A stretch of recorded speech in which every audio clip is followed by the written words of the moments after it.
বিহাই সাহেব, ওমা ঝুমা কই? ঝুমা আইছে।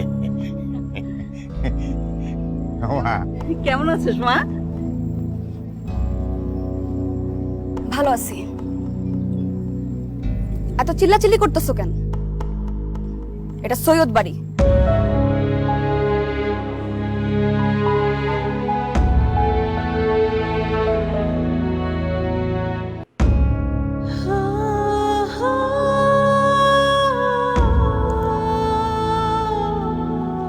বোমা, আরে কি রে, বিয়া বিয়ান রে এরকম বারান্দার মধ্যে বসায় রাখছো কেন? ঘরে নিয়ে যাও, নাস্তা পানি কিছু খাইতে দাও। আমাদের নাস্তা পানি করা লাগবো না, ওনারা নাস্তা করে আসছে। কি কইতাছো বৌমা? আত্মীয়ের বাড়িতে আত্মীয় আসছে, নাস্তা পানি খাইবো না? আচ্ছা ঠিক আছে, তুমি অনেক ঘরের মধ্যে নিয়ে যাও, আমি নাস্তা পানির ব্যবস্থা করতেছি। থাক, আপনার কিচ্ছু করা লাগবো না, যা করার আমি করতেছি। জানা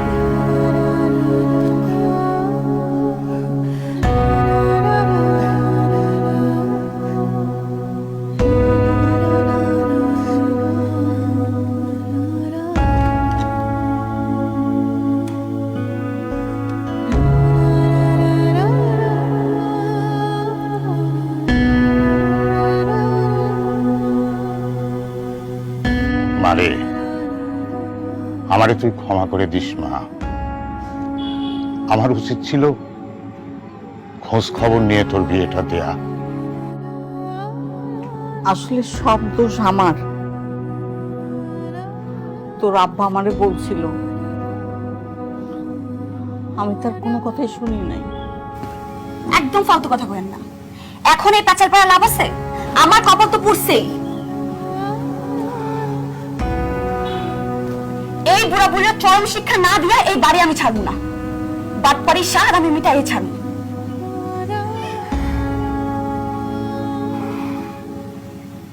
আমরা তাহলে এখন যাই। কেন কেন যাইবে এখন? তোমরা থাকো, বসো। তোমাকে সাথের জামাইরে দেখবা না? শখের জামাইরে দেখবা না? তোমাকে দামি জামাইরে দেখবা না? ডাকতেছে।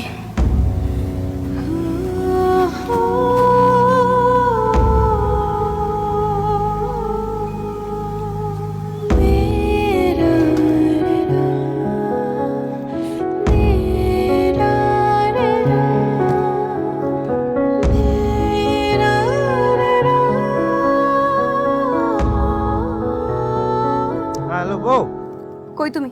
আমি তো তোমার ওই যে বাজারে গরম মশলা খুঁজি। গরম মশলা খোঁজা লাগবে না, তাড়াতাড়ি বাড়িতে আসো। তোমার শ্বশুর শাশুড়ি আইছে, হালকা কিছু খাবার নিয়ে এসো। আচ্ছা আচ্ছা আচ্ছা, আমি তাড়াতাড়ি আসবো। আর আসার সময় হালকা হালকা নিয়ে আসবো, হালকা খাবার। হ্যাঁ, হালকা খাবার আনলেই হইব। আসো তাড়াতাড়ি।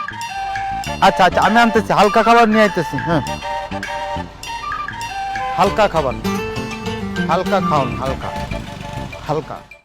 দেখছো দেখছো তুমি আমার কি জিনিস? সে কখন কইতাছে আইতাছি আইতাছি, এখন পর্যন্ত আহে নাই। সন্ধ্যা করে রাত আইসা পড়লো।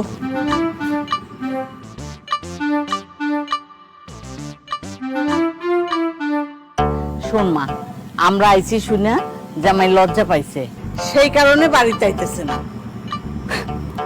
লজ্জা? হ, তোমাকে জামাই লজ্জা পাওয়ার জিনিস না। যদি তার ওই বটটা থাকতো তাহলে সে মানুষই হইতো। ওই তো আয়া পড়ছে। জামাই আইছে, তুমি এত আসতে দেরি করলা কেন? হ্যাঁ, তোমার যে আমি ফোন করে কইলাম আমার আব্বা আম্মা আইছে, তাড়াতাড়ি আও। তোমার কানে কথা ঢুকে নাই? হ্যাঁ, আমার কি দোষ? তুমি কইছো না যে হেগুলো লাগা হালকা খাওন আনতে, তো আমগো বাজারে হালকা খাওন পাই নাই, অনেক বিশ্রাইছি। পরে গঞ্জের থেকে যাই এই যে হালকা খাওন আনছি। নাও হালকা। এটা কি? হালকা খাওন ভাজা, অনেক মজা।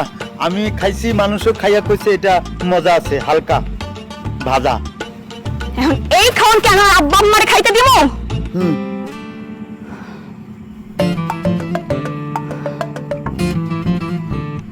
কি কইতাছো তুমি এগুলা? ওরে আল্লাহ, আমারে কোন বলদের পাল্লায় ফালাইলো? আমার কি দোষ? এর মধ্যে তুমি আমারে কইছো না গরম মশলা লাগবো? একটা দোকানও গরম মশলা পাই নাই। আমি বিশ্বাস করেন দোকানদাররা দিচ্ছে, আমি ধরে দেখছি সব মশলা ঠান্ডা, একটাও গরম মশলা নাই। কোনো দোকানে গরম মশলা, সব ঠান্ডা মশলা। সব ঠান্ডা হয়ে গেছে, ঠান্ডা ঠান্ডা। কোনো মশলার গরম নাই। এই বড় বাচ্চা বলো বাবা, আমার চোখের সামনে থেকে যা। আমি কই যাবো এখন এত রাতে? আমি বাড়ি থেকে কই যাবো? হ্যাঁ বৌমা, কারে তুমি এই বাড়ি থেকে বাইর করে দিতেছো? এটা ওর বাবার বাড়ি, তোমার বাবার বাড়ি না।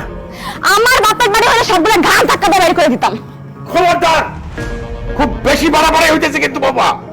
বাড়াবাড়ি বাড়াবাড়ি করতেছি না আব্বা। আমি আমি যা করতেছি অনেক কম করতেছি। আমার কি করা উচিত ছিল জানেন? আপনাকে সব গুয়ারে বাইন্দা পুলিশে দেওয়া উচিত ছিল। পা থেকে মাথা পর্যন্ত ধন ধুলাই দিত, তখন আমি শান্তি পাইতাম। জুমা,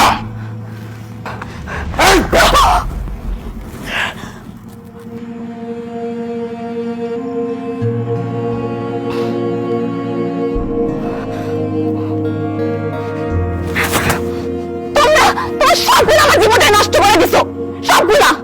আর এই প্রতারকগুলো মিথ্যা কথা কয়ে এই ছাগলের গলে আমার ঝুলাই দিছে।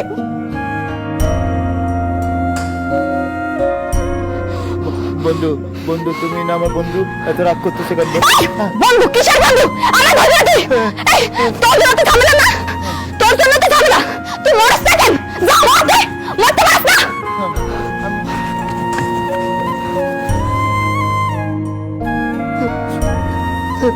আমি আমি আমি মরে যাবো। আমার বন্ধু কইছে মরে যাবো, আমি মরে যাবো। আমি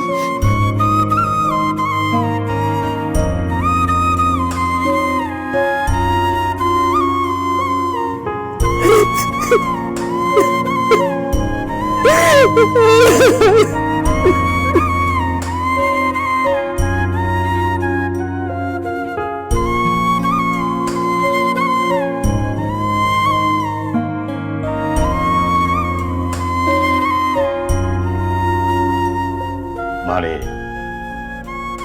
দোষ করলে আমরা করছি, জামাই বাবাজির তো কোনো দোষ নাই। ওর মনটা এখনো শিশুর মতো। তুই ওর কোমল হৃদয়ে আর আঘাত করিস নি রে মা।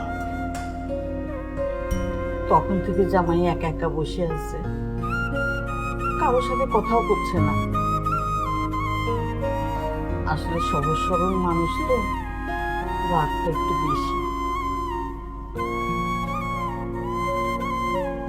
তুই যদি গোলামের সাথে সংস্কার না করিস, আমি কালকেই তোকে বাড়ি নিয়ে যাব।